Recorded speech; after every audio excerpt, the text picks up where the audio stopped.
Welcome once again to Gravitation. We continue our journey here. We're halfway there.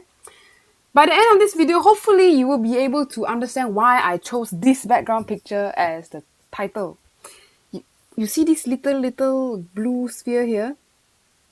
What do you think is going to happen to this sphere if I let it go? Imagine this is a bed or a trampoline or whatever you want to call it. Where is this little sphere going to move if I let it go? Well, you can take a guess like, oh, miss, it's going to roll into this thing, ma. Roll down, I should say, roll down into the valley and then stick to this fella here. Keep that image in mind. You're rolling into a hole. It's also why it's very hard to wake up from bed in the morning because you sink into your bed. Very hard to come out already. Anyway, by the end of this video, hopefully you should be able to define what is a gravitational potential and our good old familiar GPE. What is GPE? Hopefully you also know to sketch potential graphs and of course, this one, why is gravitational potential negative? We'll come with the negative values later. Okay, so let's go and take a look. What is gravitational potential energy? First, we visit something familiar. We see this before in AS, chapter 6. Okay, gravitational potential energy, in A2, we want to define as a work done to bring a mass from infinity to a point. What does that mean? Okay, first thing, work done is a change in energy. Okay, remember, this is from AS. Work done means change in energy. So let's say I have this fat Earth here. It has a G field, and you have some tiny point far away, some mass. I don't know why it is, but it's very far away lah, at infinity. Then I take this point and I bring it closer and closer and closer. What's the change in energy? What's the work done? Let me pause this for a second. Imagine you're trying to lift something heavy, like I don't know, my water bottle is quite light. It's on the floor. You lift it high up. You are doing work on the object. Okay? So keep that in mind. Imagine you are on the surface of the earth. You lift something away. So like that, away. Okay? You are doing some work. So that's what we call a positive change in energy. It's a work done. So if that one positive, then this one from far away come near. What is the change in energy? Negative work done. Keep that in mind. Negative work done. Okay? That's all it is. How much work you put in to bring something far away to somewhere close. Actually, very easy. The closer you get, the more you'll sink. The more... never mind lah. You'll get to that part. Okay. So let's go and see understand this a little better and connect it with our previous knowledge of gravitational force. That's why I didn't explain that just now. Wait, let's go and see. Previously, we learned that there is this Newton's law of gravitation, where if you are at a certain distance from a fat object like this Earth, you experience a force, and the force graph looks something like this. Okay, so let's say I draw a line, and I have some tiny mass somewhere out here lah. I'll call this small m. This one, big M. Big mass. Okay, so we're defining gravitational potential energy as the work done to bring a mass from infinity to a point. So, how do we find work done from this graph? Any ideas? Well, need to remember, you're starting off at infinity, first things. And you're coming to some point, I don't know what point, you can choose here lah, R. Let's choose this arbitrary point. Also, by the way, here is radius of the Earth, RE. This is R somewhere, whatever point. So how would you find the work done? You need to remember, when you have a force, distance, or displacement graph, work done is the area under the graph, or area under the curve. So we're going to use the symbol for gravitational potential energy. It's defined as work done. So we're going to say U, gravitational potential energy, equals to, how do you find area? Okay, never mind, we say area under the graph. From infinity up till R. So I would highlight, I guess I could highlight this section. This is the area that we're looking for. This is U. Not U, U. So how do you find area under the graph? Well, this one can be a bit tricky because you see you got infinity here. How? Well, there's this maths trick that we call integration. If we integrate this graph, what is this graph? Yes. This is the graph of F equals to GMM over r squared. Okay, this is the graph that gives that shape, that curve. So we want to integrate the graph fg with respect to dr from infinity, so we put the infinity down there, until a certain point r. Okay, so I'm moving from some infinity point, move closer, closer, closer until this r. Okay, we're moving. So how do we can create an equation out of this thing? Well, I'll give you the shortcut first. I'll show you what you get to the end. But if you actually integrate this gmm over r squared, you will find that the gravitational potential energy is negative gmm over r. Just like that. Huh? Where it come from? Hang in there. We'll get there. So this is one that you will want to remember. This is how you calculate the gravitational potential energy at one point. So at this r here, what is the gravitational potential energy? You can count that. And since it's energy, your unit is joule. And it is not a vector, scalar. There's no like energy this way, energy that way. It's just energy. Okay, so that's the first thing. And this comes from a force here. That should label this thing Fg. Okay, so we have this thing, but some people will say, Miss, I'm not satisfied. How you go from this worm here, the integral, to this?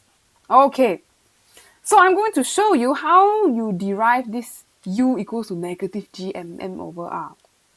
There's going to be a bit of math involved, so don't be afraid. Do you need to know this? Not exactly. But for those of you who want to know, here's how we go. Side story, origin story. We integrate Fg. What is Fg? Oh, gmm over r squared. Good revision of integration, no? Okay, gmm are all constant, so let's take them out of the integral first. So I put them outside. What's inside is just 1 over r squared.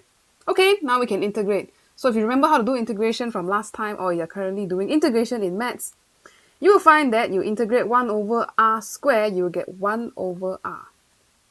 And the infinity and the r is still there. So now how got infinity? So we plug in our values. The first one we plug in r, so 1 over r minus, negative. What is this? Well, you could write 1 over infinity, but mathematically that does not make sense. So 1 over a very big number will give you 0. So this basically goes to 0. You don't believe me? You take a calculator. You try 1 divide by 99999999999. Divide by a very big number, you get a very, very, very small number. So basically 0. So what it's left is u equals to gmm over r. Oops, don't forget the negative. So that's how you get here. That's the origin story. I put a side note here. Okay. Now you might be wondering, Miss, what happened to our good old MGH from AS? MGH, very easy to use. Is MGH related to this U? Yes, but how and why? So let's do a quick exercise on the right side here. If let's say MGH. Okay, MGH usually for near the surface on the Earth only. So if, let's say, you move some object mass, with some mass, from the surface of the planet to some height h. Okay, imagine you have a box on the floor, you lift it up. Okay, this is going up height h. Okay, lifting it up. What is the change in potential energy? Here we already have gravitational potential energy, but what is the change? So if you want to write the change, let's write this part in green. Change in potential energy will be the final minus initial potential energy. Yes? Okay? And what's the final one? That will be negative gmm over, let's say r is radius of the Earth. Okay, so r plus some small height h. R plus this h here, minus the initial. Initial is at the surface. Okay, so if it's just at the surface of the Earth, then just minus. I put the minus for you to see lah. Gmm over r. Just that. Okay. Now what? Now let's kind of factorize stuff a bit. It's a bit messy, so let's take some stuff out. This GMM can come out. Let's use a bracket. Then there's negative 1 over R plus H plus 1 over R. Then how do we proceed from here? Well, we need to combine these fractions, so we need to think of how we can combine all these two together. So let's do this. GMM over or times, multiply both sides, you will get what we get here. H over R plus H times R. I skipped a few steps there, so if you're not convinced, grab a piece of paper, combine the fraction and see if you get this. The R and R will cancel out. So on top there only got H. Then the next step is, now what? Well. Here we can do a physics shortcut. Very similar to what we did before. We can say at the surface of the Earth, very near to the surface of the Earth, like humans, where humans live, at surface, R plus H is roughly R because H is much smaller than R. So it's like negligible lah. So we can ignore the H. Okay lor, so we ignore the H. So all that's left is GMMH over, this whole thing down here just become, the H here is negligible, so we just like bye-bye. Pretty much the same, so we're left with R squared. Then, you have to remember that we remember the gravitational field, the constant. What's the constant? We use small g, right? This is field strength. Okay, from the previous chapter, previous subtopic. So field strength G is what we have already defined as Gm over R squared. Okay, so we're going to use that here to simplify our equation a bit more. So what we get is Gm over R squared. Oh, that's over here. So we sub the small g in, and what is left is m g h. This is our change in gravitational potential energy. Have you seen this before? MGH. Dun dun dun dun. This is where it came from, lor. Okay, MGH comes from this. In AS, we just use MGH, but now you gotta know where it comes from. Okay, so that's all we need to know about gravitational potential energy for now. There is one more we need to know. Gravitational potential energy. But you also have gravitational potential. Not energy, just gravitational potential. What is gravitational potential? Let me write out a definition for you. It's not too different. Work done to bring a unit mass from infinity to that point. You say, isn't that the same, miss? GPE is work done to bring a mass m from infinity to that point. What's the difference? You see this word? A unit mass. So it's just saying standardized lah. Up here, you can plug in your m inside here. But here, you just standardize 1 kg mass. A unit mass means 1 kg mass from infinity to a point. So it's just standardizing. So based on that, we can use the symbol. Okay, so people ran out of ideas. So they're going to use this symbol, phi.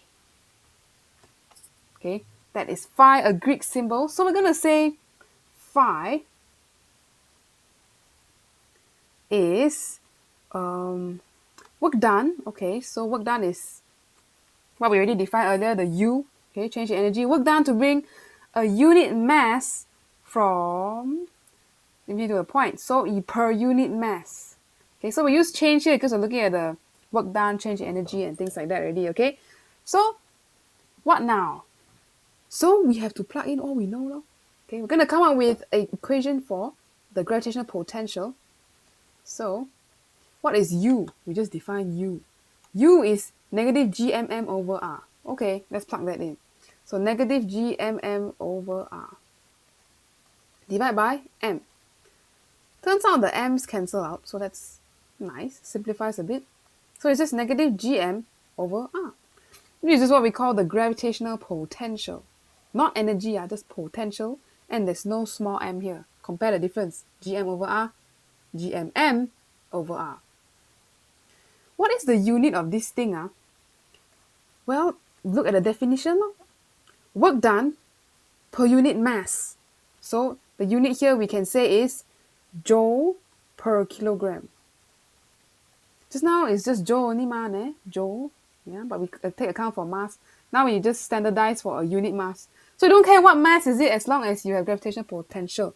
This is very useful because then you can just ask, what is the gravitational potential of this Earth at that point?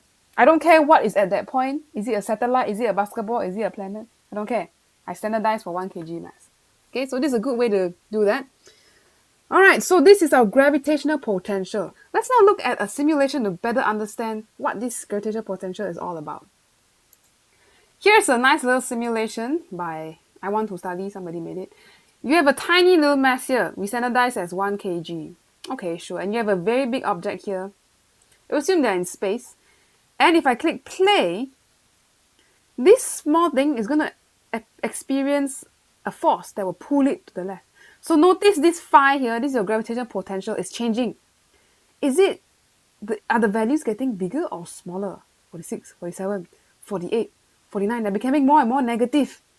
Okay, and you notice it's getting faster and faster. That's because the force on it is getting bigger and bigger. So we're going to attract, then attract stronger. Let's see what happens when it goes closer. So we go pop there.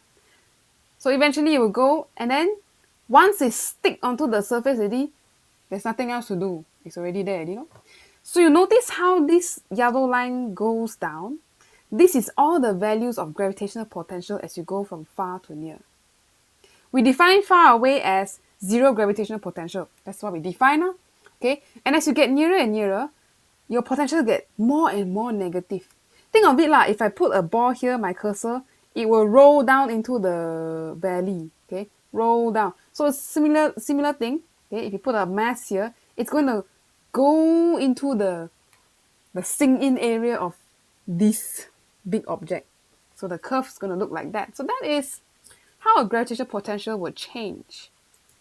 So if I were to sketch the graph what I saw just now, we are going to say at infinity, very far away, the gravitational potential is 0. But as you get closer and closer, the gravitational potential of this field, this M, is going to go like that. And go down very negative. Okay, we start at 0, go down negative. This is phi against R. Yep. And we standardize this for 1 kg AD, so it's just gravitational potential or a unit mass. Now, the final question. Why is it negative? Why you go to more negative one? People will scratch their head. Remember, just now I say, if we're looking at work done, right, change in energy, right? So up here is what we call high potential. Why? Because there's a potential to move, Okay, move. But once you stick here already, then it's low potential. Because what else can you do? You're already stuck there. Okay, if you think of potential energy like previously, if you have something high up, like if I hold my water bottle up, high potential to do work. Once I let go, then it will go down and touch the surface of the earth and just stop there. Okay, so we want to write this down. Why is it negative? Why is this potential got a negative here? Potential energy also got a negative here. Okay. So the first thing is because we define 0 potential at infinity. Well, I guess 0 energy at infinity. So if you're very far away, then we call that 0. It's just a definition. We choose it that way. Okay. Then the second point you want to know is, like I mentioned earlier, all these forces that are acting on all these objects are attractive. Gravitational forces are all attractive. Okay. Oops, I forgot to write FG, attractive. So, all this work done that we're talking about for all this potential and potential energy. So, work done is done. Well, work is done as your object moves from infinity to some point. Okay, like I mentioned just now, if you have, say, an Earth, you want to move this way, you're doing work on the object, so positive work done. But if you're going from very far to go near, the object already want to do like that, so it's negative work done. Okay, but here you have to do work against the gravitational field to lift it out. But then you let it fall in, you just naturally just fall in. Okay, so that's the work done and why negative part. Now the last bit before I let you go is to give you a heads up to prepare for some past years. If we look at this simulation now. Ooh, I like this. Okay, this is the final bit before we call it a day. Now, I have one big planet here. If the planet, I can change the mass lah. If I make the mass very, very small, notice how shallow this potential well is. We call this a well lah. You know well, the water inside the well. Okay, so if I put my cursor here, it will kind of roll into the well a little bit. But if your object has lots of mass, whoa, look at that. Then your object will have a very big force acting on it lah, okay? Big force, so it's going to go straight into the well. So very, very, very high change in potential here going on. Anyway, what do you do if there's two masses? This one I make the mass very small, so you can't really see. Let's say I have one object, maybe the Earth, very big well. Okay, potential well, it's called a well, like you know, roll in. And then this one is a moon, so a bit smaller lah, can increase the mass a bit. Maybe something like this. Go a little further. Okay, so my question for you is, what if I put an object right here, my cursor here? Where is the object going to move? To the left or to the right, or how? How would you find that? Well, turns out you can find the resultant potential at this point. Okay, this object has some potential, gravitational potential. This object also has a gravitational potential. So the resultant is both of these dotted line add together. So it looks something like that, lor. So if I'm at this object, there's a chance if I'm right here, there's a chance I might just chill there and not move anywhere. There's a chance because the forces acting on both ways balance out, maybe. But if I'm over here, oh, I'm going to go zoop, or I should go zoop and then stick it on the planet too. Okay, so keep in mind, play with this simulation, it's down in the link. What does it mean to be in a well and things like that? So as you try out your task, remember what is definition of gravitational potential and GPE? They are work done basically. How does the graph look like and why is it negative? Those are the three main points you should know today.